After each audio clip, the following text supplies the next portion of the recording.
bet. I went to stars now.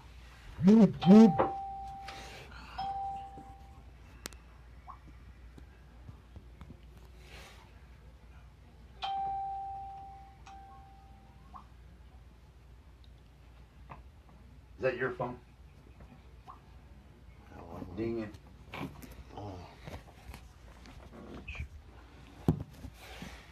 Take the skies for a dad and a mom, a forever home, a world away down on their knees. Jesus, give us eyes to see. If you were leading us to this, then you will make a way for us. Now she's here from halfway round the world, 'cause Jesus hears the orphan. He's moving heaven and earth, all for one little girl. I heard Jesus calling, will you go and rescue her? All for one little girl. Little did you know we were coming, 'cause Jesus hears the orphan. She's a woman now with grateful eyes, with her husband thanks the skies, a dad and a mom, a forever home, a world away down on their knees. Jesus heard the faithful pleas, but tell the little boy again how his legacy of love began. And now he's here from halfway round the world. Jesus hears the orphan. He is moving heaven and earth, all for one little boy. She heard Jesus calling, will you go and rescue her? All for one little boy. Little did he know they were coming, 'cause Jesus hears the orphan. Father of adoption, you've adopted me. Father of compassion, here I am. Father of adoption, you've adopted me. Father of compassion, here I am. Say, Jesus hears the orphan. He's moving heaven and earth, for little boys, little girls. We hear Jesus calling, will you go and rescue them? Little boys, little girls. Little do they know we are coming. Little do they know mom and dad are coming.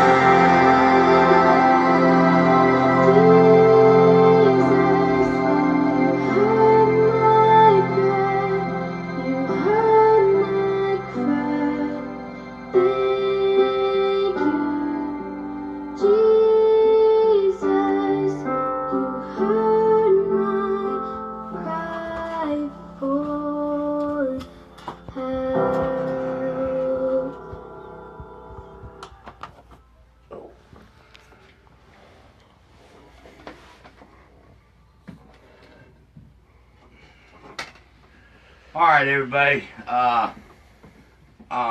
Since the last time I did a live feed, I've been to court and everything, and I'm going to discuss that and stuff and everything. But the first thing I want to do tonight, I want to show you guys some things, and I want to talk about Mackenzie a little bit, and so people can get an understanding of why I'm fighting so hard for Mackenzie, and the things that I'm doing and the battles that I battling, and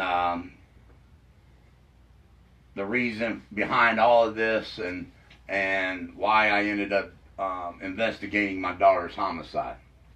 Now, Mackenzie was born April 27, 2000, or sorry, that was her, May 30th, 1997 is when Mackenzie was born. And she was my second daughter, but my first daughter to my ex-wife. And Mackenzie was an amazing child. When she was growing up, she did a lot, like for her brothers and for me. Of course, me and the mother didn't stay together that long after all three of my kids were born. And Mackenzie was always happy and loved doing anything for anybody. Actually, all my kids are that way.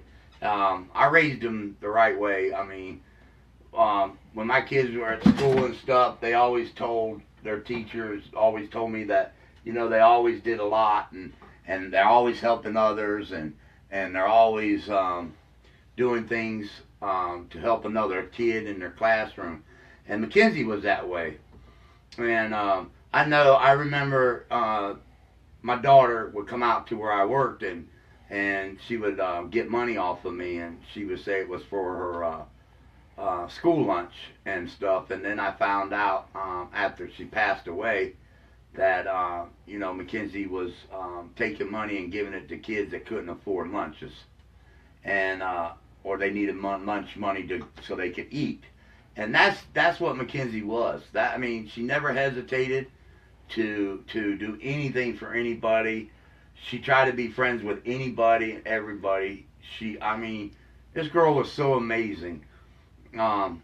When we lived on Market Street, it was me and her and my two sons for almost a little over a year, close to 2 years before I met Kim.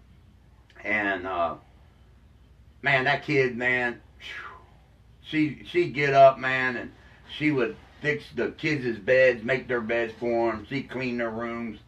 And she always made me laugh because she always, you know, said, "Dad, I'm going to go up. I'm going to kick them boys out of their bedroom, and then I'm going to clean their room, and they better not mess it up."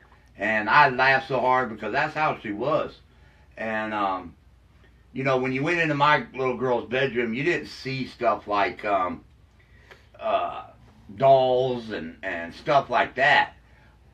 When we moved into that house, we were remodeling it, man. I asked Mackenzie, I said, how do you want to do your room? And Mackenzie said, "Oh, Dad, I want to paint half the walls purple, the other half pink." And I said, "Okay." And we went and we picked out carpet and put new carpet in. I got her a day bed and stuff. And she had some Care Bears. I got her the Care Bears. She liked Care Bears. And I understood the meaning behind Care Bears. If you ever, you know, think about Care Bears, you know, they're always the bears that, you know, they had the heart one, they had the lucky one, they had the sunshine one, and they always did things for other people and stuff. And so she had a collection of Care Bears. But if you looked over on her dresser, she had always on her dresser, she had crosses, or she had angels, or she had Jesus. And I never, you know, thought, wow, you know, a kid was so into. And then she had the whole library of the Bible stories that were the kids books.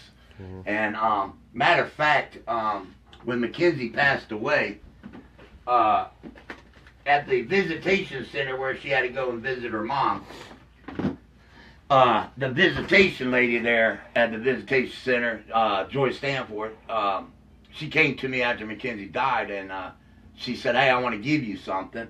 She said every time Mackenzie came, she always liked to read. And she said she always got these 2 books, and she always read these books. Every time. She read them and read them and read them.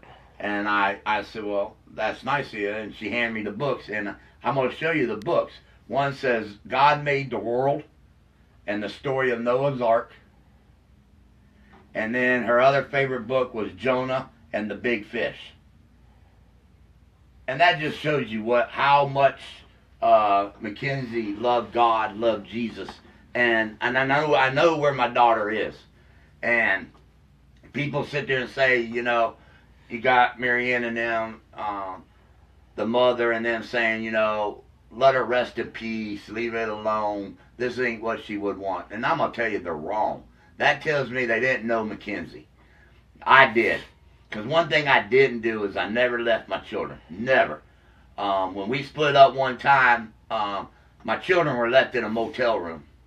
And some people called me, and I went over there, and I guess my ex-wife was having an affair with another person, and I went and got my kids, and I took them and went and got into a shelter in Montgomery, or not Montgomery County, but down by Kings Island in Lebanon, and I was put into a shelter with my two children, with Mackenzie and Harrison.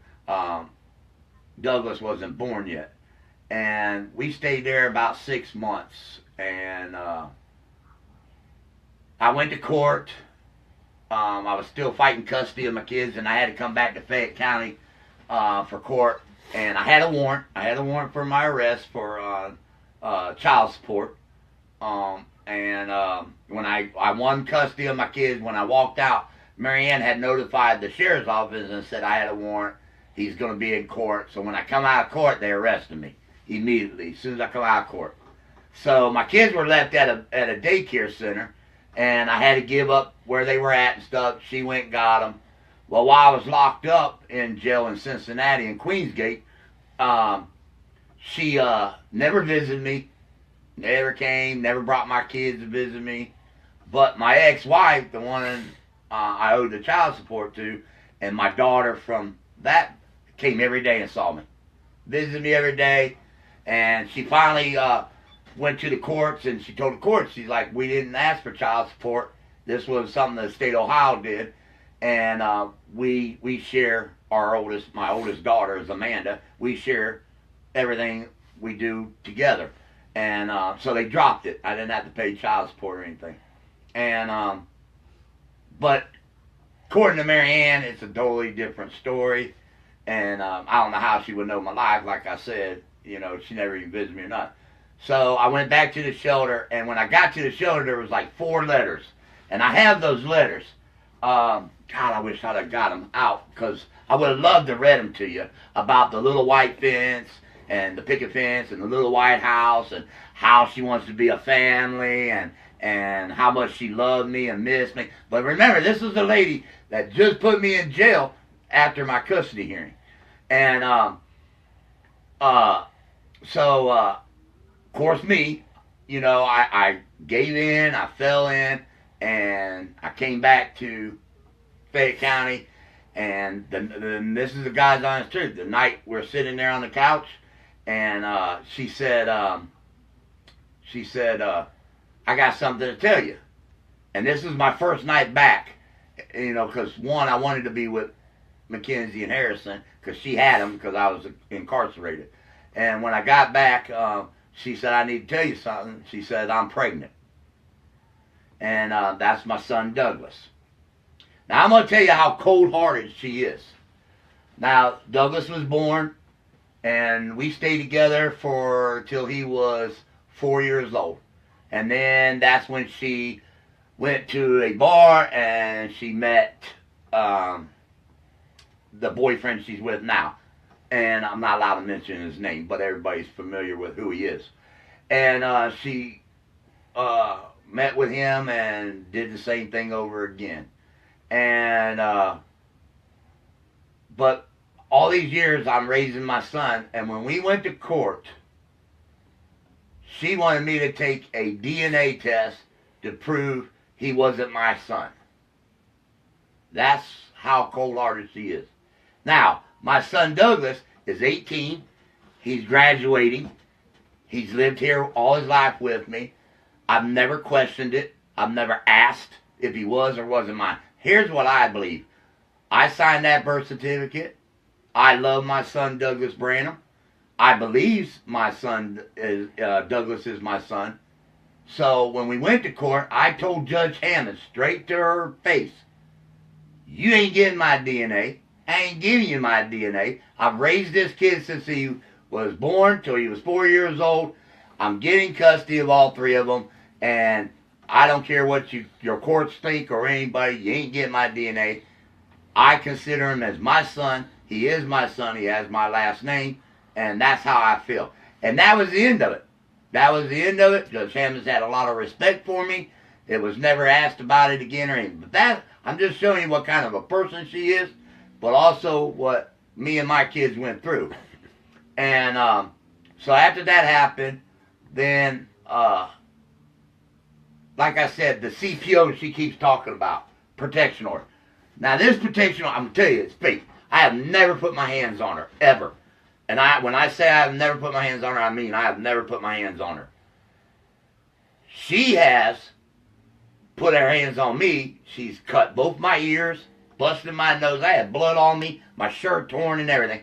And I have the police report somewhere, and I can find it, where the cops came, and the cops even asked me to leave. And I left and went and got a motel room. They never arrested her. They never charged her for beating me up. But that's the kind of person I'm trying to say. So then, like I said, after that happened, she went and got a protection order on me when she got with Kenny. Now, what? You still have your thing logged in? Huh? Linda. What about it? Just asked if you're live. Yes, I am. Go Yeah, ahead. Linda, I'm live. Well, she ain't watching. Well, she can share it with everybody. I'll message her. I have her on my Facebook. Okay. I got it. Well, I gotta get her first. You got it? Yeah. We still live? Yeah. Okay. So, what happened there was, and this is the God's honest truth. I had my apartment already with my ex-wife when I found out about the Kenny. I'm going to say it. I don't care. The boyfriend, Kenny. When she went and got with him, I put her out of my apartment. The police came. They removed her. I told her to leave. She left. Well, then she went and got an apartment like right across the street from mine. I lived in Jenny Lanes. She got one in Commons Drive. Or Commons, whatever they're called, Commons. And her door faced my door. And she called me up. I go to her house. I went to her house. She said, "Can you watch the kids?" I go to her house. And she was naked. Wanted to have sex. And Kenny just left. The boyfriend just left in his semi. And I'm like, nah, it ain't going to happen. So then she called me one more day, like 3 days later, called me again. I went over there. She had on a red lingerie thing, red lingerie outfit or whatever, wanted to have sex, and I said no. So she said, well, I've got to go do a few things. Can you stay here until I get back? She left, went down, got a CPO order, come back to her house, handed it to me, literally handed it, and I have the copy of that CPO order. And you can see where the caseworker highlighted everything that she was telling Mary, the mother, that I'm not allowed to do. She handed it to me, and I was like, holy moly. She goes over, picks up the phone off the wall, starts calling the police. I pulled the cord out of the wall. I took off and went back to my apartment. The cops came there, and they said, Mr. Branham, we just got a call from your ex, and we're still married, legally married. And she said that she has a protection order against you, and I said, yes, this is what she gave me. And I handed it to the police officer, Courthouse Police Department. And he said, where did you get this from? I said, she gave it to me. In her house, handed it to me, gave it to me. And I said, and then I took off and went home. When she was calling you guys to come and arrest me I didn't even know what a CPO was. I didn't even know what one was. I just knew she was calling police, and she mentioned it on the phone, and I was going to be in trouble. And he said, well, you should have this one. Did you get served by the sheriff's office? I said, no, sir. He said, you need to go down to crime victim witness and tell them what just happened. So I go down there, and the crime victim witness people said, well, judge already signed it. It's already on you. The only person that can remove the CPO order is her. So I said, okay, what is it? And they explained, and they told me to go back home and get all this evidence I have and bring it to them. And I did. I did everything they asked me, and it still couldn't be dropped. So then, a year later, she called the sheriff's office and told them that I just called her on the phone and threatened her. Now, I can tell you right now, there's a person, I ain't going to give that deputy's name because I don't want to cause another thing with him. But they came to my house. I was outside playing football with about 15 kids in the neighborhood. 2 sheriff deputies pull up. They're saying, Mr. Branham, you're under arrest for violating your CPO. I said, how did I violate my CPO? I've been home all day with my kids. And he said, well, you called her on the phone. I said, sir, I don't have a phone. They went in my house, picked up my telephone, and there was nothing. No dial tone, no nothing. Ain't had a phone in about a year. And back then we didn't have cell phones and all this stuff in 2004.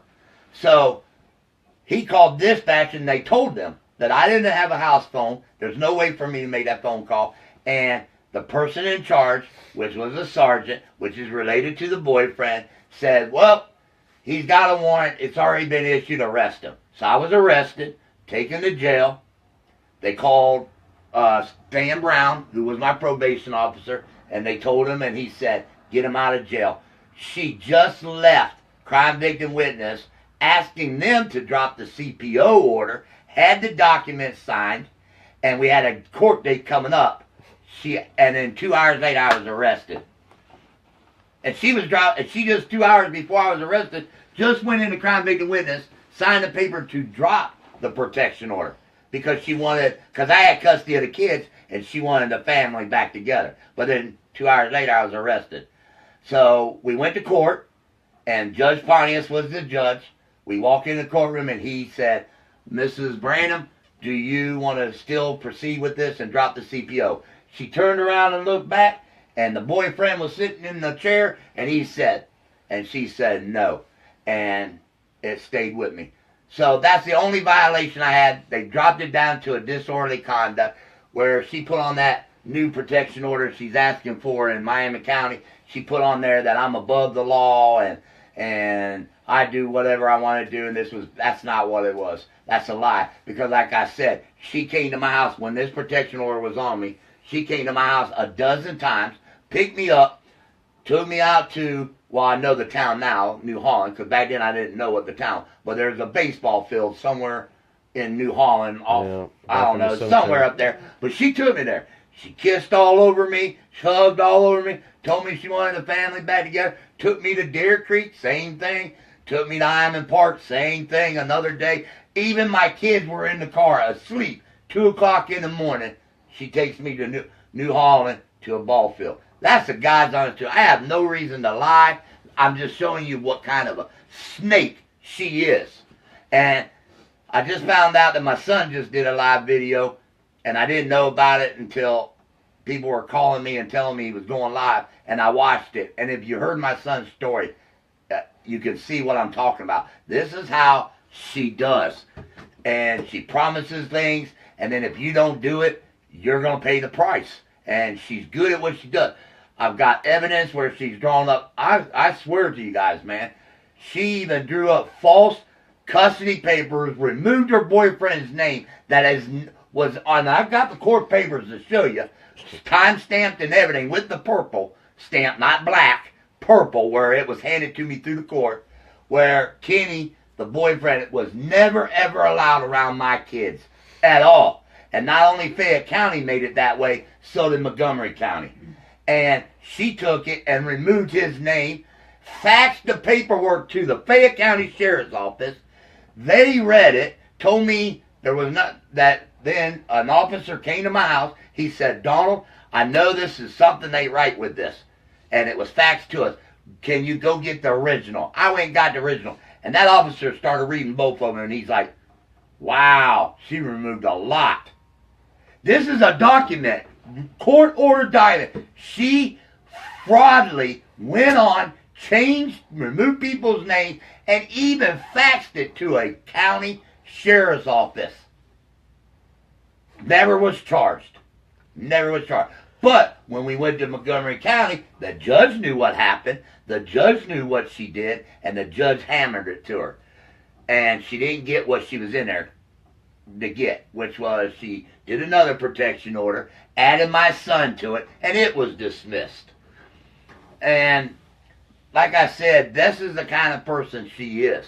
And this is why she didn't save my daughter. This is why she didn't want to try to save Mackenzie. This is why she ran away from Mackenzie. You know, because I kept asking myself, why? Why would you leave that little girl in there that did nothing wrong at all, that did nothing but want to make people's lives happy? She always put a smile on everybody's face. And like I said, she can show, and anybody that's been following me for my live feeds since I started these can see where documents were posted to bash me, and then I showed the real documents, yellow copies. I mean, she is so good. She probably spends $1,000 in printer paper. That's how good she is. And these dummies in Fayette County fall for it. I mean, Children's Services read the same papers. The juvenile courts read the same and didn't even know they were fake papers. Didn't even know until I brought in the original papers from Montgomery County courts. And that just shows you, man, exactly what I've been through, how I've been beat up on this. And now my daughter's murdered. I start the investigation of my child. And everybody knows since I started the investigation of my child how many things I've found missing, destroyed, lies after lies. Yeah, I know we can't go in the courtroom and say, we all know she's a liar. We can prove that she lies. That's easy. But it's not a crime to lie. It just shows you what kind of a piece of shit you are. Especially that you would lie about your own child's death. And so lying is not a crime, but there is stuff that she has done that is a crime. And you know, and the thing of it is, Miami County, they're going to get a rude awakening, because that's the county that actually went out to her house, arrested her, picked up my son, and brought him back to Fayette County when she lied and used false documents and took off with my son. See, she's the type of woman, like she told courthouse, and I have the CD. I can play the whole 911 call, because I got copies of it.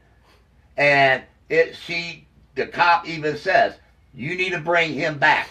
He is in custody of his dad. His dad has full custody of him. You're not even allowed around him other than supervised visits. And she said, do what you got to do. Well, they did what they wanted to do. Courthouse police, thank you above, that they did their job. They went right out to Miami County, and they picked her little butt up and brought her back, and she was charged. Now, they charged her with interfering with custody. And Miami County's the one that had to go out and arrest her. So, you know, she hides stuff and sweeps it on the rug. But, baby, I'm ready for court. I just found out that William, her little brother, supposedly put down $2,000 to get a lawyer to take me back to court to try to get this protection order on me, and for stalking. And here's the thing. I can go on and tell you guys about her and what she's done, and get people to come on my page and steal stuff off my page, and pictures of my kids that she's took and everything. Seems like to me somebody's stalking me. I ain't stalking her, because I already know what she did. I know what crime she did over there on Walnut Street. I'm just doing the investigation of my daughter and find out what happened to my child. I can't help where the evidence points. But she's stalking me. If you got to hire somebody or weasel yourself and get somebody to make a fake page to go onto my page and steal my stuff and then share it with you, because, see, she has me blocked and has had me blocked for years. So there ain't no way she can see anything I post at all. But she's got it, and the only way she could get it is to stalk me and steal it from me. So I'm ready for court. I'm ready for this. I don't need an attorney. I know what I have, and trust me, I took a lot of stuff with me. The true colors always come out. And I'm going to tell you, I've said this before. I've been to court that many times. That many times I've been to court. 71 times. And 71 times of being in court with the mother, she ain't won one yet. She ain't going to. Because one thing about her, she lies. She can't tell the truth. Number two, it's so easy to get under her skin because there's things that she knows I have. She don't want people to know. She don't want people to see. And like I said, so I'm not the one with a felony. Have no felonies. But she does. She has a felony. And, welfare fraud. Wow, she frauded. And she's good at frauding. The IRS has got her name tagged because she claims kids that she don't have. She's claimed my son. I've had to literally take my tax papers and my custody papers to where I file my taxes to prove that that is my son's that I'm supposed to claim. Where she claimed and already got the money.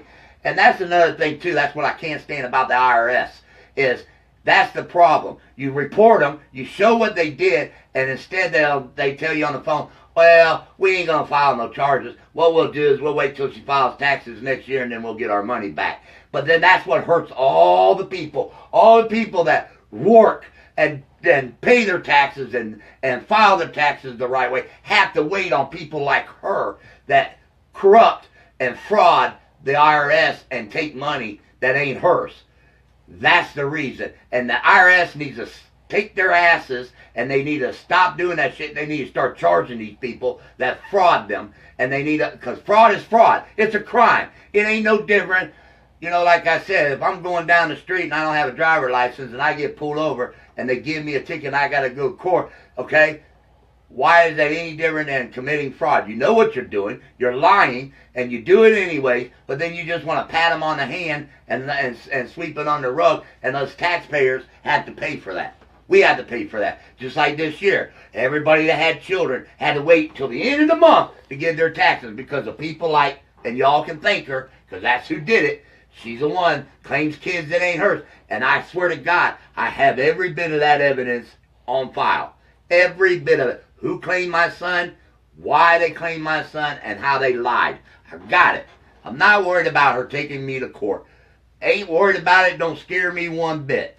Number two, she just told my son today that she's going to file criminal charges on him for stealing a gun and stealing some money. I know that didn't happen. I know how she is. I guarantee you she's hid the gun, and I guarantee you she's already called her insurance and trying to collect some money. That's how that woman works. That's how she is. But she tells my son, I love you, but you're going to prison. That's what she told my son. I love you, but you're going to prison. And then I'm going to have them come and search your dad's house. Let me tell you something. Come and search my house. But when you come and search my house, you better have the right documents to search my house. Because if you don't, I'm going to kick your ass right here in my sidewalk. So, I don't care. Come and search it. I ain't got nothing in this house that everybody ain't seen. Everybody's seen my kitchen. Everybody has seen my front room. Everybody has seen Mackenzie's room. Everybody has seen my bedroom. Because I had a guy that wanted to know my bed was for sale when I did a live feed. So, you know, I show my house. I got nothing to be embarrassed about, ashamed of, or there ain't nothing in here that don't belong to somebody else. It all belongs to me. And I'm going to tell you right now, whoever you do send it out, they ain't taking nothing out of this house. It ain't going to happen. They'll have to pry it. Watch this. Pry it from my dead hand. Guarantee you that. So, but that's the kind of mother she is. That's what my son was trying to say. Every time she does something for my children, it comes with a price. And I try to tell them that. If she gives you $100, you're going to pay back $200. Everything comes with a price when it comes to her. Everything. I've lived with this woman. I know how she works. I know how she is. And some of her family that want to say that she's this perfect angel and she's a victim and it breaks her heart what happened to her daughter. They're just like her. just like her. And like I said, I ain't gonna go into stories about them, but I ain't got nothing to hide neither. Have I, like I said before, and I've said this in my live feed, I'm not no perfect angel.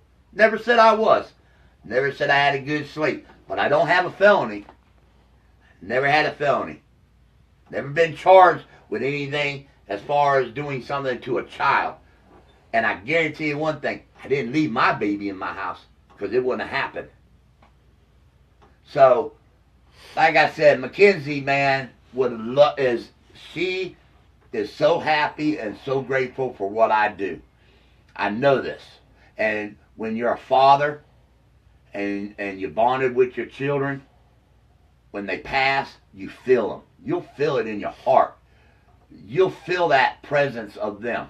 When I do certain things, Mackenzie's here. Mackenzie's touched other people's hearts. Mackenzie's talked to people in their sleep. And I'm telling you, this is the truth. I have people all the time say, man, Mackenzie came to me in my dreams and she said this and that.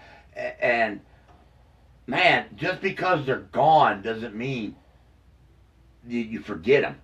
Man, you don't forget them, especially a child. You don't. Man, I mean, you got to think about it. Up here, like I said, here's her little baby feet, man, when she was first born. You know, and you think about holding them feet and rubbing those feet and kissing her toes and watching them laugh and giggle. Man, you don't forget that. You don't forget it. And the little handprint down there that she made me, you know, with her name and everything, you don't forget those little hands that wrapped around you and said, I love you, Daddy. You don't forget that. And there ain't a court. I don't care, man. There ain't a court in this God's creation world that's going to tell me I have to stop what I'm doing. Because you might be able to shut me down, but man, you ain't going to shut down Mackenzie's army. I guarantee you that.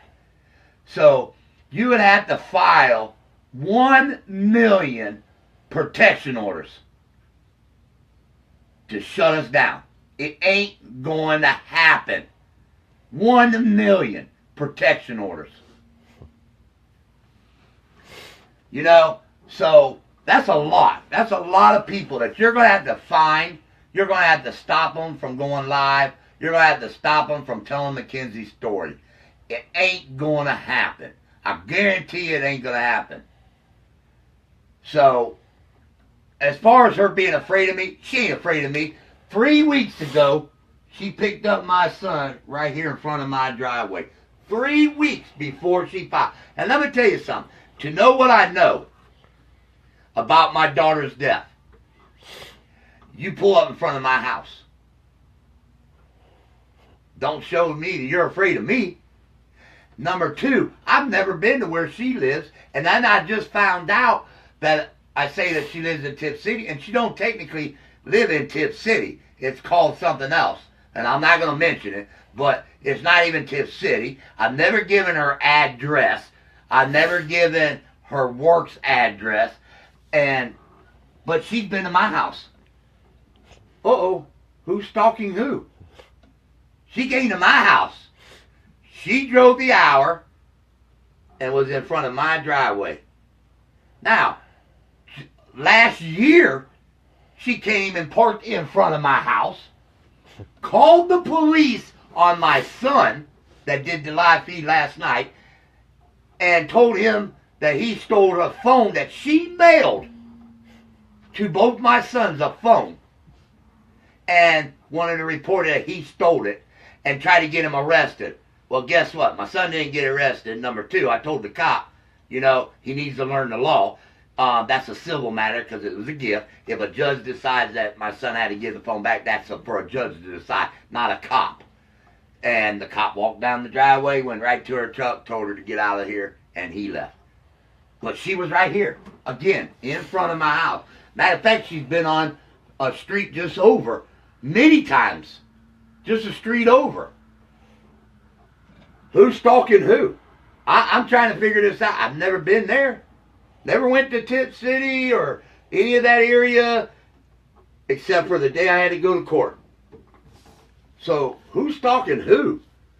Because I can't go on her page. I don't talk to her on the phone. I don't message her. I don't send her no emails because all that's been blocked. Now, back years ago, I did send pictures. I did send one picture. It's a picture of my daughter in the coffin. But BCI knew I sent that picture because she called BCI 15 times to take me to take the picture down. She had the sheriff's office contacted to take the picture down. She talked to Facebook to try to get, and guess what? The pictures are still up because every one of them said they ain't got no right to make me take anything down off my Facebook. Now, number two, one of the things on here she said was she didn't want minors to see the photographs that I'm posting. First of all, if y'all go back and you sign in the first time as on Facebook, here's a rule there, and it says have to be the 18 or older to have a Facebook account. Now we all know all the kids lie and they tell a different age and they go on there. So I ain't sharing nothing with a minor. None of my photographs should be seen by a minor because they shouldn't be on Facebook in the first place. So there's another lie she tells. Now, the tattoo on the boyfriend's chest of my daughter's photograph. Now, I'm not allowed to put a photograph of my daughter on my page, but he can put a photograph of my daughter on his chest and then post it for everybody to see. So, am I pissed over the photograph on his chest? Yes. Am I going to stay pissed? Yes. Is anybody going to change my mind how I feel about it? No. Is a judge going to tell me? No. Is a cop going to tell me? No. Is President Donald Trump going to tell me? No. That's my child on his chest that don't belong there. Bottom line. And if they want to keep this up, I will put a petition together and I'll get all 1 million of Mackenzie's army to sign that petition, and we'll take it to court and we'll ask the courts to have it removed or covered up or whatever. If that's what they want to play, if they want to play that hardball, we'll play that hardball. I will get a petition started up. I will put it on the news. I will have Channel 6 here, Channel 10 here, and we will petition to have it removed. Because by law, I have that right. My child was murdered. It was her school picture that he posted on her. I don't like the graphics of the picture, and I have every right to have it taken away. So, you want to play hardball, we can play hard. Number two, she likes to throw up in the court. Well, he ain't got no money. You're right, I don't have money. But I told you this before. I will sell everything I own, not my kids or my wife, what I own. I will sell everything I own to raise money to stop you and keep Mackenzie going. So be prepared because it's going to happen. But like I said, I watched my son's live feed last night. There's some things on there I saw. I can guarantee you there's going to be a few people called tomorrow that's going to investigate some things. But like I said, this is about my children. And they're my children too. And I have every right to fight for justice for my daughter, just like I have every right to fight for justice for my sons. Now, my sons have lived with a lot of this stuff for 18 and 19 years. You don't pressure a child. When a child feels the right moment and the right time that they want to speak and they want to talk about what's on, build up inside of them, it's only right for them to do it themselves. And like I said, I didn't know my son was going live last night until I got calls. And then I got on there and I watched his live feed. And it was hard. It was hard for me to watch it. I'm happy that my son loves me the way he loves me. I'm glad that he knows that I raised him, because I did raise him. I raised him to try to be the best man I can make him to be.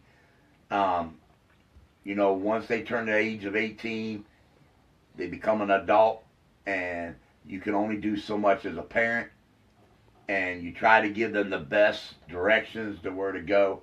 But, you know, a lot of things I kept from my son that had to do with Mackenzie until I knew they were old enough and they came to me and said they wanted to know certain things. I will not lie to my kids. And, you know, I got my other son's graduating this year, but this is a kid that she wanted to say wasn't mine, but I raised him. And I raised him for 18 years. And I never once said, I wonder if he is or isn't my son. Because the day I signed that birth certificate, I said he was my son. The day I held him and gave him a bottle and changed his diaper, he was my son. The day that he went to school at Sunnyside, back then we had what they call Sunnyside, and I have pictures of my son sitting with me at Sunnyside. This is my son's book, Fayette County Head Start, 2004, 2005. You know, and I've got pictures of him at Sunnyside. We're sitting on the bench waiting to meet his teacher and stuff. And you know, this is what I'm talking about being a parent. I have all this stuff. This is mine. Ain't nobody gonna come in this house and take this from me. Ain't nobody gonna come in this house and take anything that my kids made in school or gave me. And that's what this tote is. This tote here is mostly of everything with my kids that they made in school. Even a little piece of paper with a camera on it and crayon I kept. And it's everything. You know, right here, my memory book by Douglas. I kept everything. Every photograph, every picture, every enjoyment with my kids. You know, and I get to go back through here and I get to read. And the thing of it is, man, she paints me out to be this monster, I was a bad father, bad, you know, everything. You know, I'm the one that stayed home with the kids. I ain't the one that was out here meeting a man at the grocery store and going off to a motel room and doing whatever they were doing, being married. Wasn't me that did that. You know, right here, here's my son where he drew a picture. And I got a friend out there, and he'll understand this picture. But here's my son, and he says, Dad. And he drew a picture of me with big ears, because everybody says I got big ears. So he drew me with some big ears. And, you know, those are the things, you know, you look at and you laugh. You know, you say, oh, wow, you know, wow, Douglas, why did you draw my ears so big? You know, and then I get to hear that. I get to hear that little, well, Dad, you got big ears. And, you know, and it's so unique of what I can go through and look at what my son did when he was small. And you know, when I die and go on and move on, he'll be able to take these things and share them with his kids, you know. But that's what I was saying. I was always involved in everything when it comes to my kids. And Harrison's right. His mother wasn't. Her thing was, if she did show up at the school, it was to, like when she got the protection order, she would show up to plays to keep me from being at that play. It was a game. It wasn't that she was there, because here's the thing. She wasn't afraid of me. So if I showed up, so what? At least I would have got to see that play, and she'd have seen it. You go your way, I go. She knew that. When she had these affairs, I never chased her. You know, when she had the first affair, I didn't chase her. She was with that man. And when my kids both got sick real bad, I called her and she was in a shower. And she said, well, if they get any worse, call me again. That's what she told me.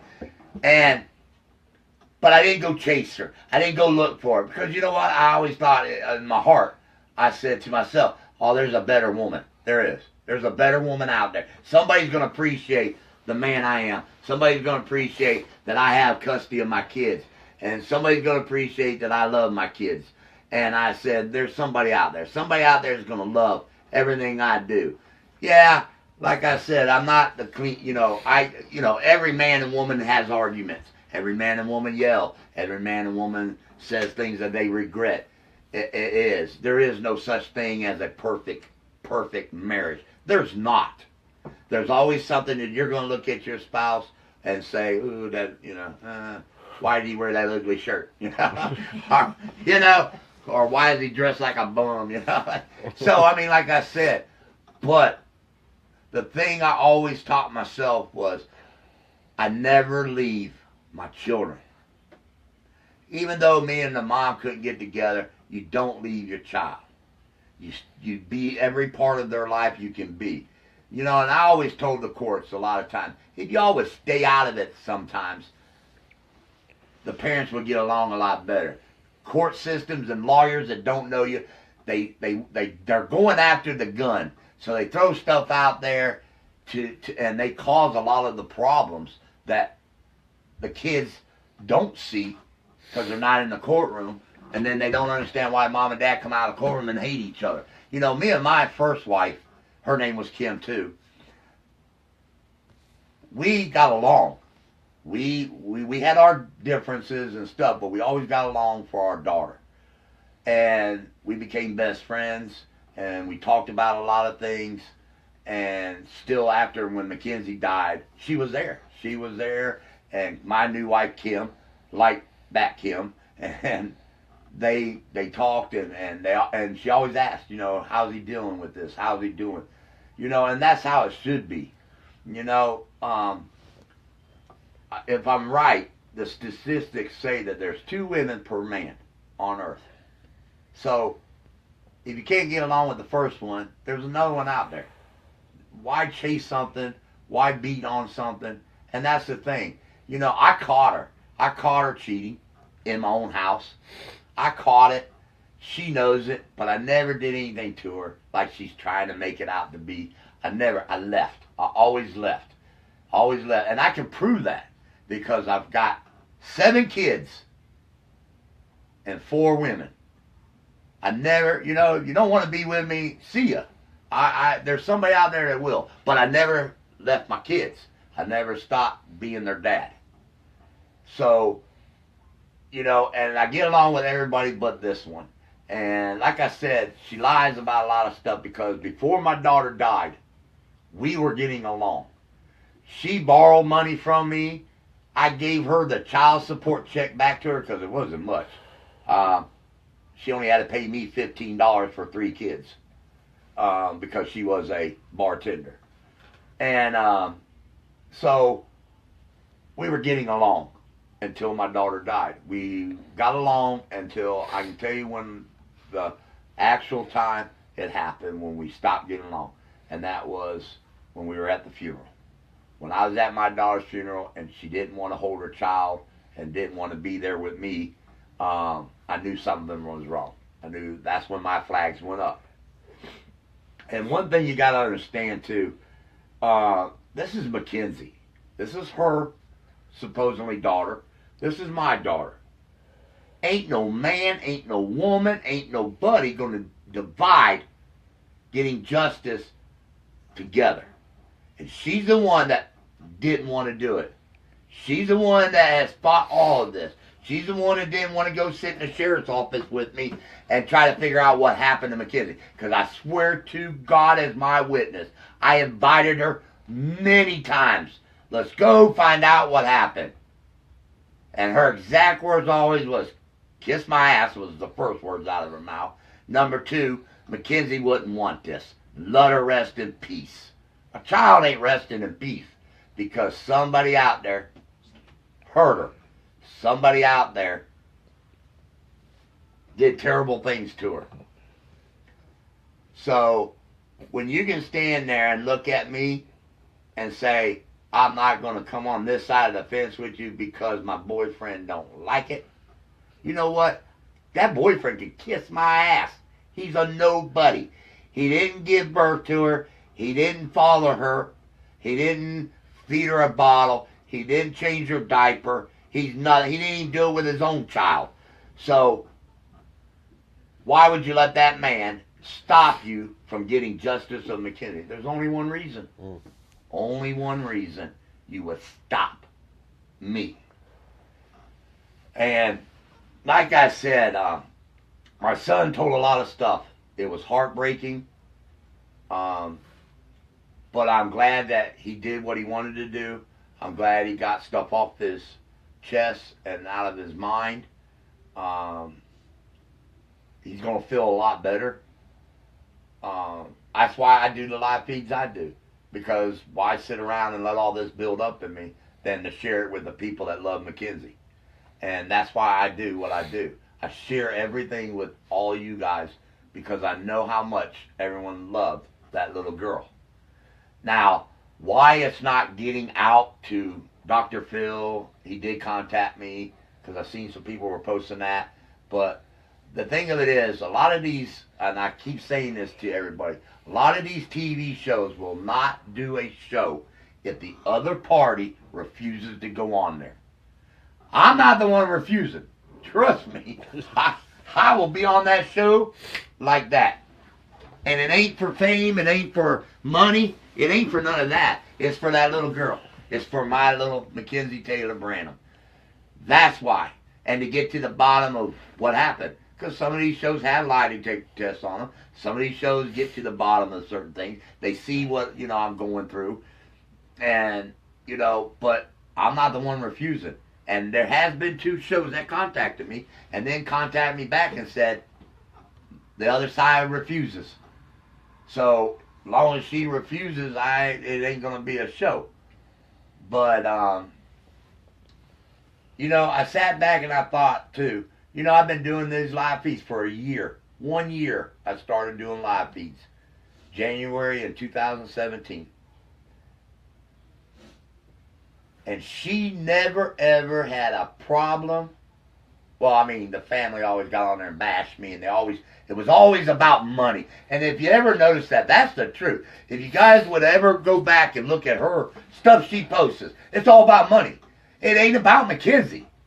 It ain't about Mackenzie. It's always about, he got all this money. He did this with the money. And then I prove everything. And the thing of it is, it's always about money. Money, money, money, money, money. Here's the thing. It ain't about money. It's about Mackenzie Taylor Branham. I have spent a lot of my money doing what I've done. You don't even know how much money I spent to get records, to get stuff from Montgomery County, to drive there, to send out letters, to write people. I mean, you don't even know the hours I've spent. Thousands of hours on this. 12 years of my life on this. So, I ain't gaining, I've never asked for anything. Never have asked anybody for money to buy a new car or go to Myrtle Beach and look at the ocean or go to Walt Disney World and ride Space Mountain. Ain't me. I ain't. Farthest vacation I've ever had, and this is no lie, the farthest vacation I've ever had since my little girl died is Dare Creek. 20 minutes from my house. Went down there and camped out with my kids, fished with them, put up tents, had blast. Farthest vacation I ever had. And technically it wasn't a vacation because when we ran out of something, we came back to the house, got it, went back out there. So, but that's where I've gone. That's it. And the Columbus Zoo, because I like the zoo. That's it. That's all I've ever done. 12 years. That's as farthest I have gone on a vacation was Dare Creek. To go camping with my kids. So, I don't have the money, supposedly, if I was a bartender, and I only had to pay $40 in child support because I don't make no money, how in the hell you go to Walt Disney World 3 times a year? Or go to Canada, or go to London, or somewhere overseas, because she had a passport there. Myrtle Beach all the time, I mean, you only make $3 an hour is what she told the courts. Hey, I only make $3 an hour. And, don't take my money. I'll be broke. But then goes, and that's what my son was talking about when he said, the day of a custody hearing, she's at Walt Disney World. Not even there for her sons. And I'm going to tell you why she wasn't there. I'm going to tell you why. she was court ordered to take a psychiatric evaluation, and she refused to. Refused to go see a doctor. Refused. So she's going to sit there and tell you how much her kids mean to her, and she knew what the judge asked her to do, and all she had to do was do what the judge asked her to do to see her kids. But then she didn't do it, and then lied, said she lied, and said, and I can tell you right now, I'm telling you God's honest truth because I have the paperwork, I have the court papers. She said, my dad had a heart attack, I'm in Kentucky, they're putting a pacemaker in him. The thing of it is, he had that done 2 years before we went to court. And she was down in Walt Disney World. So that right there shows you, her sons didn't mean nothing to her.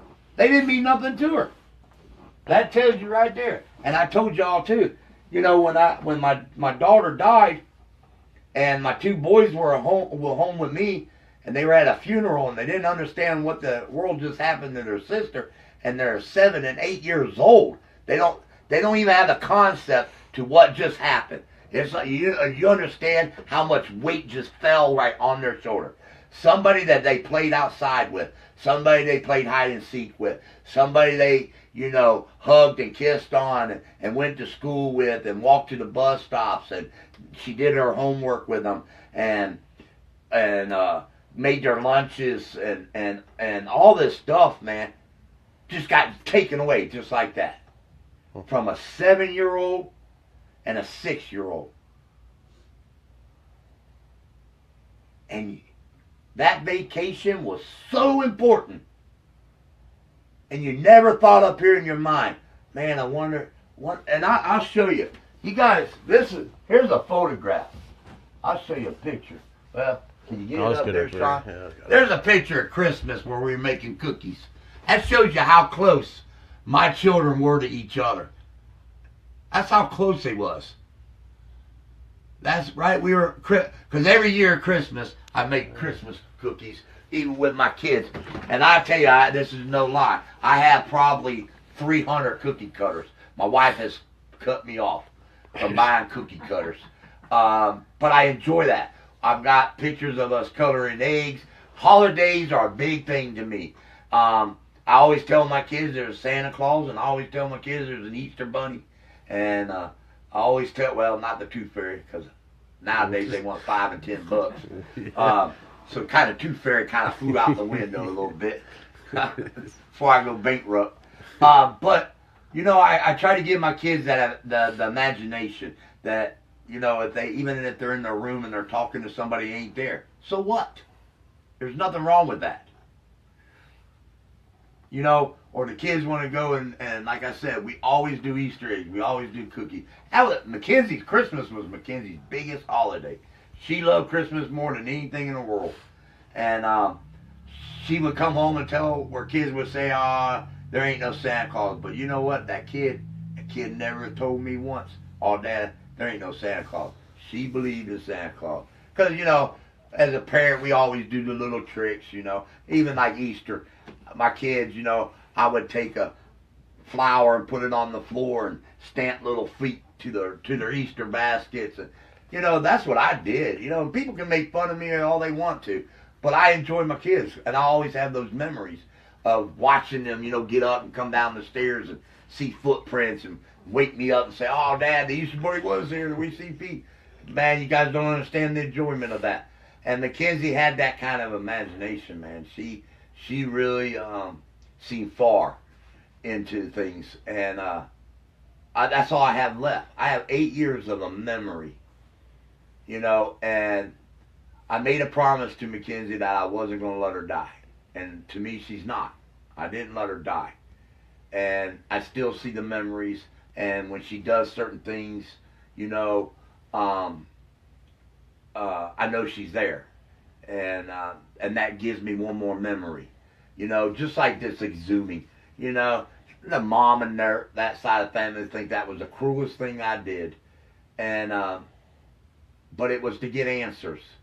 But not only that, that day when I carried my daughter's coffin for the second time, and I got to help lower it down this time into the hole. And before that, I got to hug that coffin and kiss the top of it. And Mackenzie said, "See, Dad, I'm here.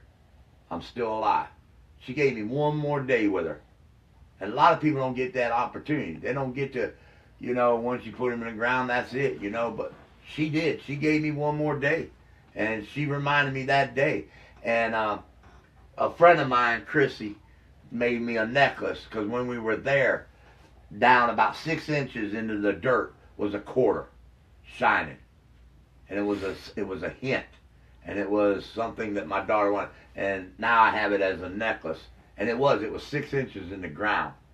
And that's what I said. She always has signs of everything. And but like I said, I want to discuss some things with you guys.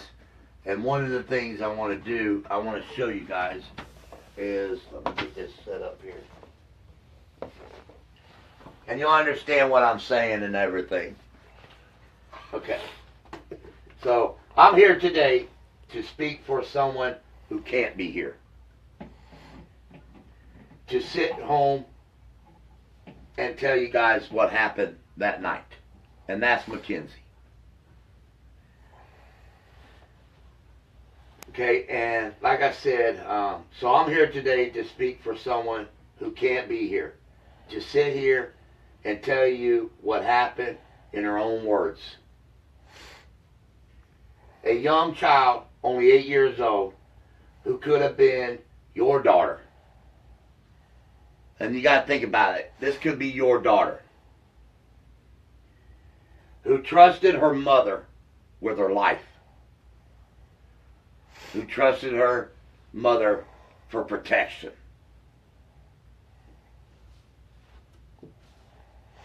And this is Mackenzie. This is her. This is the little one that wanted you guys to know her story. This is her. This is her telling her story. This is what Mackenzie Taylor Branham looked like.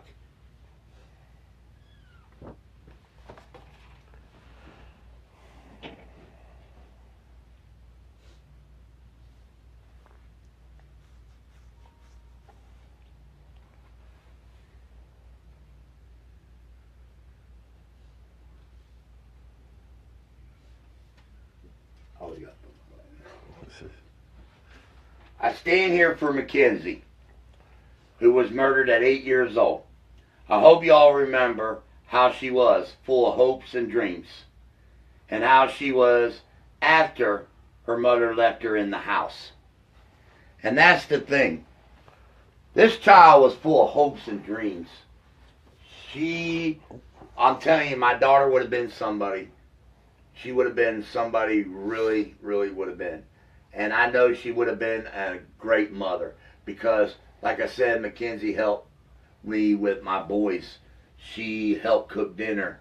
She helped get them up and get them dressed for school. She helped them. She would have been an awesome mother. And I guarantee you Mackenzie would have never left her child in a house fire. But like I said, this is Mackenzie. This is the one. Look how beautiful she is. This is what somebody took away. And like I said, this could be your daughter. Think about that. It could be your daughter.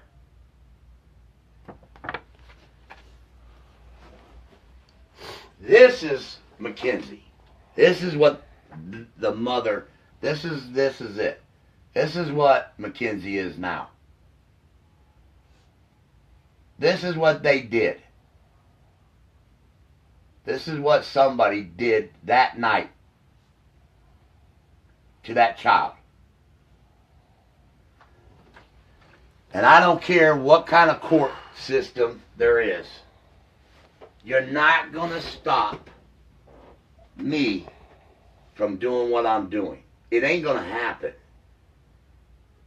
I'm going to tell Mackenzie's story.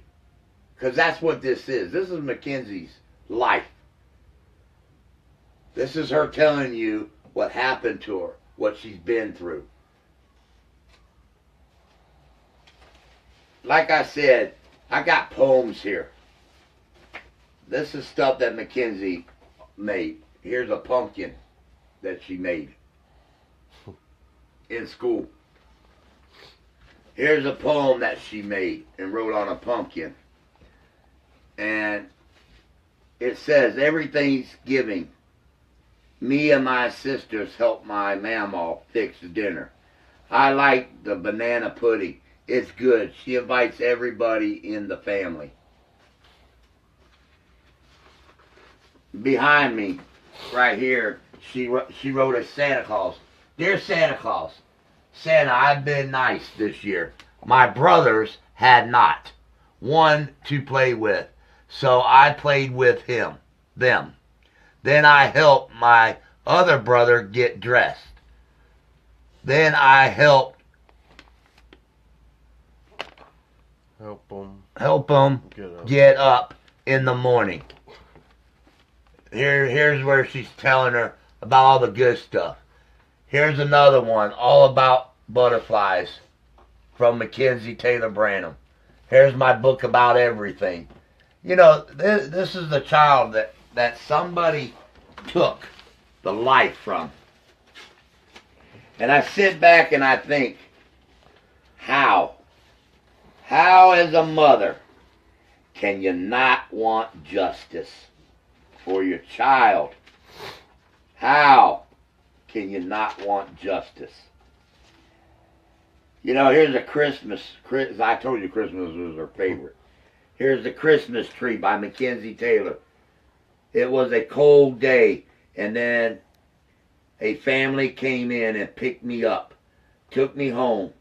They put an angel on top of me and tinsel. I was so happy to get out of that place. This is what she writes. This is the memory of Mackenzie. And you know, the good part about it is like I said, being a dad that I am, I get these memories. I get to see her handwriting, her drawings, her poems that she wrote. She's got a book right here called This Is My Family Album, illustrated by and written by Mackenzie Taylor Branham. This picture is about me and my family. It has my two sisters, Amanda and Jennifer, and me. It also has my dad with my brother sitting in his lap when we were getting our pictures taken. His name is Harrison. Then I'm laying just a little bit on my dad's shoulder. Amanda is right above me. She's kind of close to my dad. My dad's name is Rick. He is the one in the blue shirt. My mom, Mary Ann Potter, is holding my brother Douglas. He is 6 months old in this picture. He's older now. My mom is 30 years old. Amanda is 9 years old. And old in here. She's 16 now. She did not want to wear her glasses in this picture because people would make fun of her. If they saw her with glasses on, she was pretty. I still have the dress that I got on in the picture. Jennifer is 5 in this picture. She is the back with Amanda. I'm 3. Harrison is 1 in this picture. That were blurry. It lost focus. This is my baby brother when he was on a beach getting his picture taken. He's 9 months old. They have him looking up at the toy they are holding where getting his picture was playing with the palm tree. I can't. There's auto. It auto adjust. Tell me it auto adjust. I can't get it to. It's got to do it itself. It won't do it. He started crying, so he sat up here. Now how to crawl. Now he's learning how to crawl, my brother. And she has a picture in here of... Is it still blurry. Yeah, I haven't touched the middle of the screen. yeah, I'm trying. It will usually come on by itself.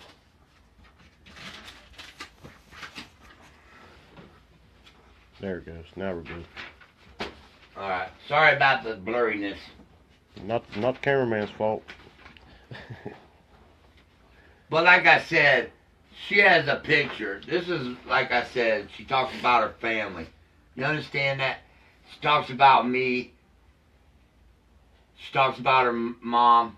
She talks about her brothers and sisters and taking the family picture. She even put a picture, a family portrait in there. You know, a picture of her little brother. And that's what I'm saying, man. Here's a child that talks about everything. Here's the one right here, Mackenzie. I am thankful for my family, my friends, my neighborhood, for my home, the world, and thankful for the United States of America. I'm thankful for God and for my dad, my brothers, and my sister. Right there. You know, she's thankful for the United States of America. She's thankful for the neighbors, friends, family, God. And I got a ex trying to shut me down, trying to stop us from getting justice for Mackenzie, who thought about nobody but families and friends. Why? Why would you shut something like that down? You know, and that's what I'm saying, man. I wanted everybody to know, you know, what Mackenzie was about. I mean, there's so much here. There's more in some of these totes and stuff. And like I said, it'll be a cold day in hell if you think you're going to shut me down. I'm ready for every fight. I'm ready for every court. Yeah, is it a headache? Yeah. Is it something I wanted to do? No. But, you know, people say God only gives you what he knows you can handle. And he knows I got this. And the more and more that she fights this, and the more and more we go dragging this out, the good thing is eventually something's going to be said that is going to end it all. And it's coming. It's coming. You know, I'm thankful for everybody that fights for Mackenzie. I tell everybody that every time. I tell you guys I love you. I've met good people.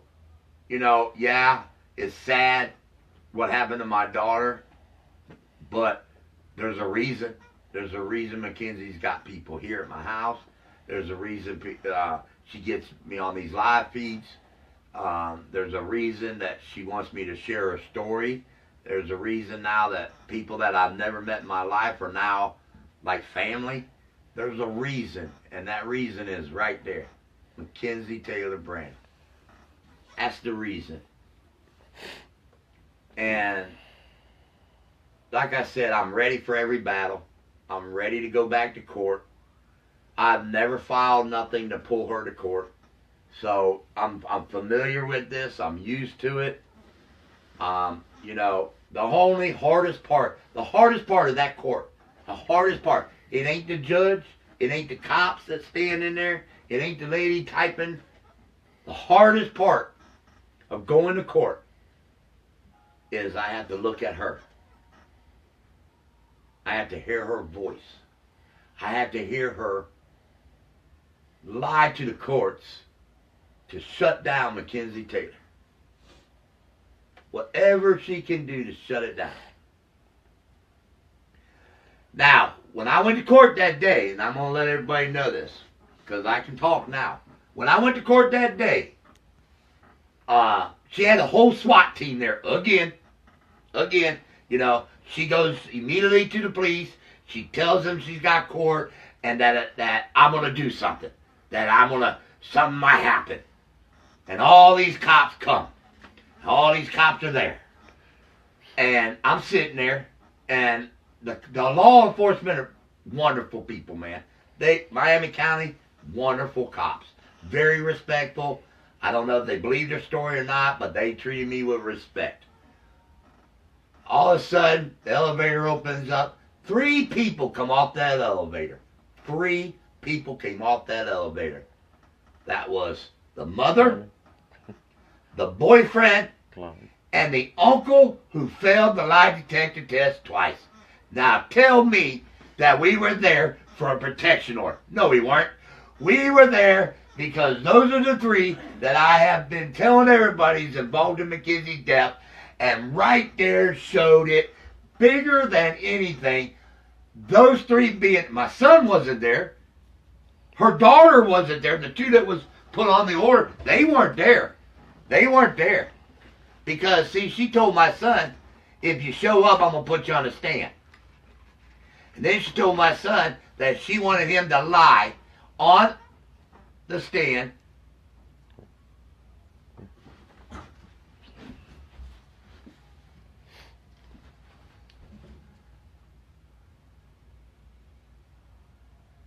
Okay. Alright. I'm going to take a break for 5 minutes. And then go ahead and play a song. I'm going to take a 5-minute break. There's something I have to see that somebody texted me about. So I'm gonna look at that real quick, and then I'll come back live. Okay, let me see here. Just go ahead and play a song. I'm trying to play.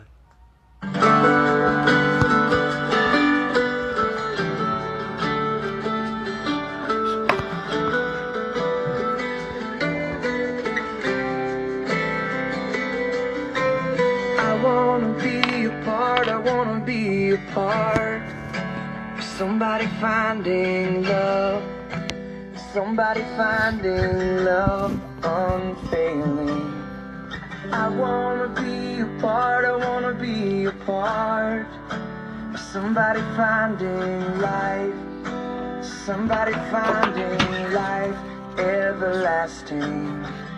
I wanna play a part, I wanna play a part of somebody finding hope, somebody finding hope in God of heaven.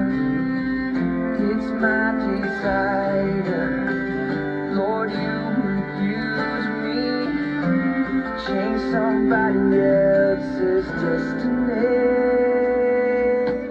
I wanna be a part, I wanna be a part of somebody else's story, somebody else's story of redemption. I wanna be the one, I wanna be the one to shine the light of Jesus into their darkness.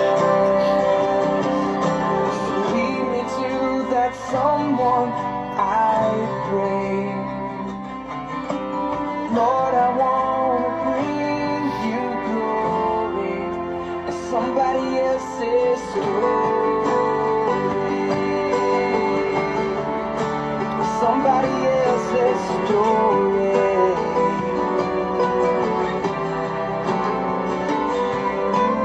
I wanna be a part, I wanna be a part. Somebody finding comfort, somebody finding comfort when they're hurting. I wanna play a part, I wanna play a part of caring for the widow, sheltering the orphan. It's my desire, Lord, you use me to change somebody else's destiny. I wanna be a part, I wanna be a part of somebody else's story, somebody else's story I wanna be the one, I wanna be the one to shine the light of Jesus into their darkness. So lead me to that someone I pray. Lord, I wanna bring you glory. Somebody else's story.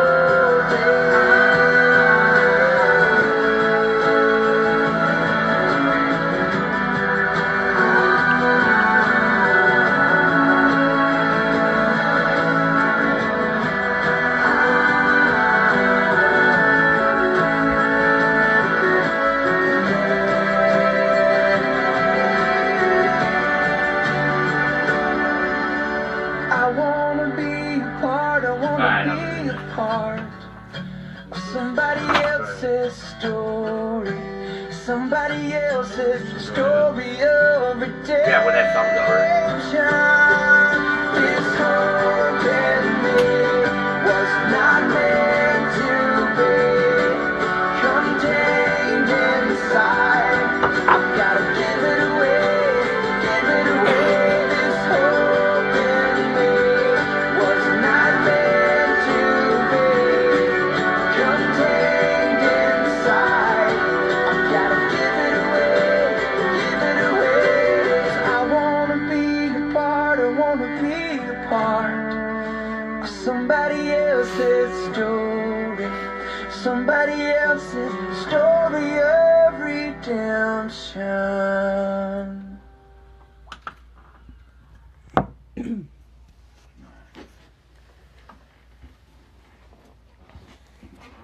I had to take a 5-minute break. I had an emergency, so I had to take a 5-minute break. But like I was saying, the thing of it is,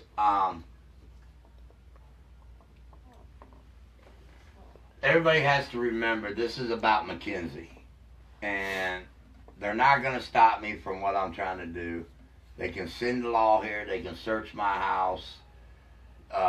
They can, whatever they want to do. They can file criminal charges on me. They can, whatever they want to do, protection orders. But I'm not going to stop trying to get justice for Mackenzie. Bottom line. So, but those were the 3 people that showed up at that court that day. And, yes, it was dismissed. I found out that she's refiling again, going to have an attorney. The uncle's paying for it, which is fine. You want to waste your money, waste your money. I don't see where I did anything wrong or where I stalked anybody, because I didn't. I didn't send nothing. I didn't send no messages to her. I didn't call her on the phone. Didn't go to her house. I didn't harass her. You know, all I'm doing is investigating my daughter's death, which I have the right to do as a parent after 10 years of a cold case. I have the right to investigate it. I have the right to bring people in and investigate it. So I'm not doing anything wrong. It's not harassing. I can't help where the evidence goes. Like I said, she's the one that sent over a, where is that at? Oh, right here. She's the one that sent over 100 text messages. Over 100 text messages. So, I'm not harassing her. She sent the text messages, shows her little face, shows her name, talks what we're talking about. So, you know, I'm ready. I'm not going to worry about it. Like I said, I've dealt with her 71 times in courts. Her boyfriend going to press criminal charges on me? Come on. Please, press them. I want to go to court so bad, so I can tell my daughter's story. So I can show all the evidence I've collected. So I'm ready to go to court. I'm ready. You've had lawyers before. They don't bother me. They don't scare me. I'm ready to go to court. I'm ready to tell my story. I'm ready to tell Mackenzie's story. So, as I'm not going to let it, like I said, I told everybody this before. I was ready. I was prepared. And I was. I was prepared. I was ready. We were in the courtroom total of 8 minutes, and it was dismissed. I got in, I sat down, raised up, judge came in, we sat back down, and within 6 minutes it was over. I was a total there 10 hour and a half drive, but 10 minutes in the courtroom. So I'm not doing anything wrong. I'm not doing anything illegal. I've already talked to lawyers too. I've already talked to other people. I've already talked to law enforcement. There's no record of me going to her house. There's no record of me going to her job. There's no record of me calling her. There's no record of me sending emails. There's no record of anything in the last 8 years. Before that, yeah. When my daughter was murdered, and yeah, after that, there ain't. So, she can try to get the stalking order, she can try to get protection order, she can try to do whatever she's going to do. I'm not worried about it. I've dealt with this, like I said, y'all seen the paper, dealt with a lot of it. It's all about Mackenzie. It is going to happen. Justice is going to happen. I can guarantee, I can almost, I'm going to say 85, I'm at 85% right now that before 2018 is over with, there will be someone or some people in jail for the death of Mackenzie. I'm at 85% right now. There's a couple more things I got to do, and I'm going to do it. Ain't been stopped so far. There's a couple more things I got to do to put this together so that I can come to you guys and I can draw it out exactly what happened that night. And I'm almost there. I'm at 85%. There's still a couple odd questions that I got to get the answers to, but I'm almost there. But I can tell you one thing. For 3 people that got off that elevator, showed me one thing and one thing only. Scared. And they ain't scared of me. That is not the truth. They're not afraid of me. It ain't me that they're afraid of. They're afraid of Mackenzie's case. That's what they're afraid of. They're afraid of what her brother shared with everybody. He's the one that put some things in a perspective of that night. He was there. He was there that night. He was there within an hour of that fire. And he came forward with information, and that's what scared him. That's it. That's what scared her. That's what scared the family that believes that she's so innocent. They're scared. And that is not threatening them. I'm saying they're scared. And they ain't scared of me. They ain't afraid of me. Because Kenny made that. He made that plain and simple. He told my son, right in front of my son, he was going to come to my house and he was going to shut my mouth. And like I said, this is not a threat. This ain't a threat. 765 Petticourt. I've said it before. That's my address. Come here, close my mouth. Promise you, I'm not going to call the police. I'm not going to call squad. I'm not going to call anybody. Come here, close my mouth. So, right there shows y'all who is making the threats. They threatened to close my mouth. He threatened to come to my door and do it. So, I never said I would go there. All I said was, and my exact words was, Mackenzie's army is going to take you down. That is not a threat. I've looked it up. I've asked people, lawyers, everybody. That is not a threat. Taking somebody down is not a threat. But I can guarantee you one thing. When I was sitting there beside my wife, waiting on our court, and I heard that elevator door open up, and I saw 3 people get off that elevator, and I noticed it wasn't the 2 that was on that order. I knew right then and there what this was all about. It was not about a stalking order. It was about trying to prove that I was stalking so they could shut Mackenzie's case down. That I can guarantee you is the only reason that hearing was set, was to shut this down. It ain't gonna happen. We're still here. I'm still here. You're right. I'm still here today. Yep. It ain't gonna happen.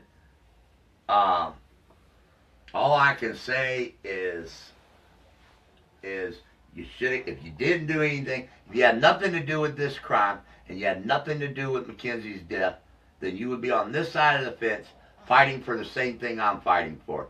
If she was really truly your niece that you loved, she was really truly your daughter that you loved, she was really truly your, I don't want to say stepkid or stepdaughter because they never got married, even though they tell everybody, and I found that out, they tell everybody that they're married. They ain't married. If they're married, she would have my last name. And I begged her. I wish somebody would marry her. I would, shit, I paid for somebody to marry her. That way, that name is no longer behind her name. So, man, hurry, I will hold, I don't know, I'll do something. I will raise the money to throw a wedding, whatever. I'll pay the preacher, whatever it takes for her to get married. Oh my God, that'd be the best thing in the world. Because then I don't have to worry about her carrying my name anymore. But some odd reason, she's hanging on to that last name. You know, the person that supposedly, you know, had CPO, multiple CPO orders against, now a stalking. All she's got to do is we've been divorced since 2011, so she's had plenty of time to go into anybody's justice of peace or wherever and say, I do. And then she's holding on to that last name. Holding on to that last name. For somebody she's supposedly so afraid of, and it only cost her $25 to pay a judge or or I think it's donation, ain't it? Something like that. Some people charge, some people don't. Yeah. But it's cheap to get married. I mean, yeah, I know it's expensive to get divorced, but it's cheap to get married. Cost us $20. I mean, I think I got $25 I can give. But why tell people you're married when you're not? And how dumb can people be that when me and him's married, but he's this last name and you're this last name. Two don't want it, but people believe it. That's how she can literally make people believe her bullshit. I'm married. Look, I got a wedding ring, and look, he got me a diamond. We're married, but I didn't want his last name. Is it because you don't want his last name because he's the one to hurt my child? Because that's what I believe. I believe you don't want the actual person to hurt our child's last name. But, once again, if you want to get married, arrange it. I'll pay for it. I'll give you the money to get married. Shit, give me my last name back. Hell, that'd be the greatest gift. That'd be one gift. That'd be a gift right there. Is my last name back. But some reason she's hanging on to it. Some reason. I mean, she's had 2011 and 17, 6 years. 6 years. Ooh, that's a long time. But to everybody, she in Dayton.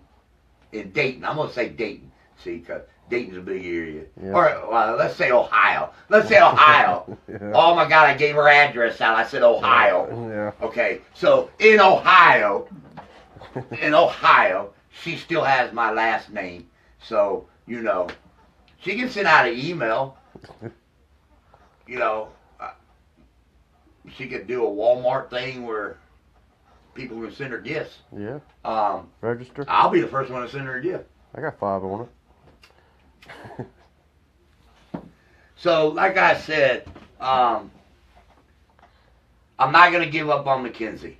Ain't going to happen. I'm not going to stop doing what I do. I promised everybody that in the beginning, and I've held my promises. I've taken breaks, and to get myself and do some things I'm doing to get stuff to show. But the way I look at it, I've told everybody this before. That baby touched a lot of people's hearts. And there's a lot of people went to school with her. There's teachers that knew her. There's a lot of people that death affected them.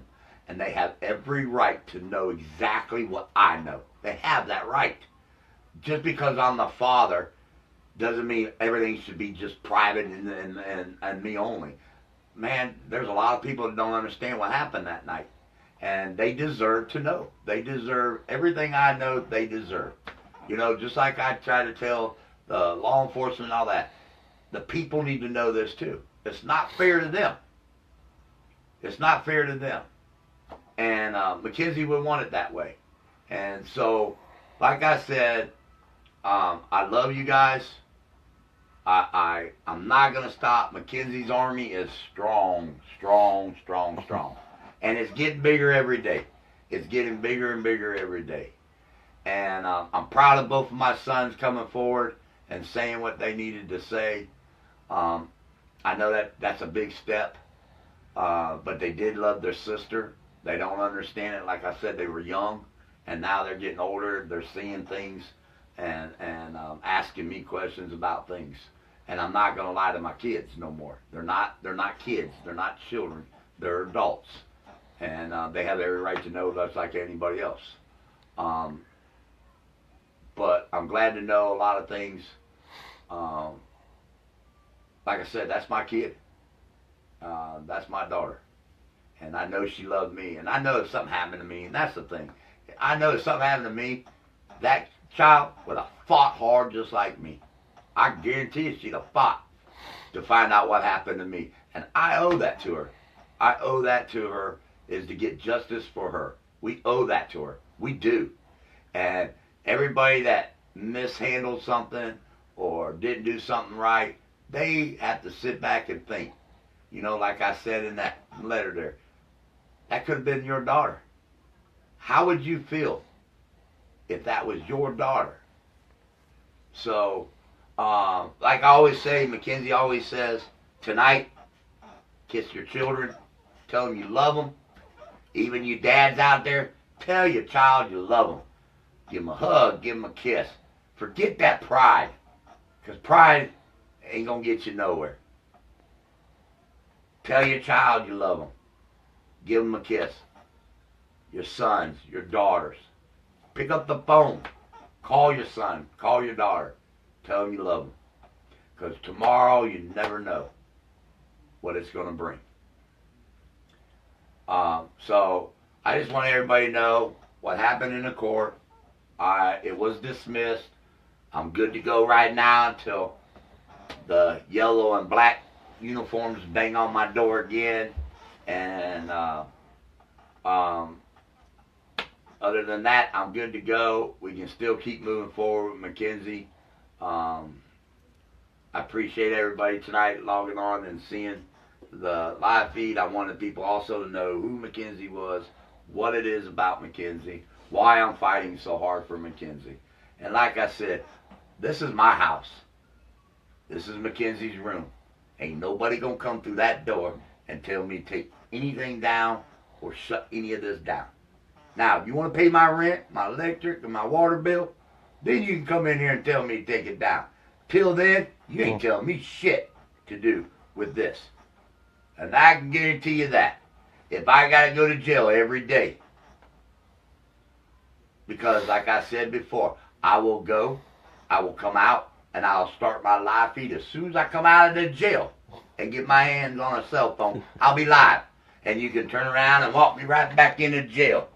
So if you want to be on camera arresting me and walk me back into the jail, then that's where I'll be. But you're not going to stop me from doing it. And I guarantee you, if you do stop me, you got 1 million more people to stop. You got 1 million people to find, shut them down, and stop it. That's a lot of people that you got a lot of work ahead of you. And while you're working on shutting us down, we're going to be working on putting you away for the death of Mackenzie. So, 1,000,003. That's our odds right now. We got 3 on this side, 1 million on this side. And it's getting bigger and bigger and growing. So, I thank you guys. I love every one of you guys. Thank you for tonight. When I get some more information, I'll let everybody know. Until then, thank you. Love you guys.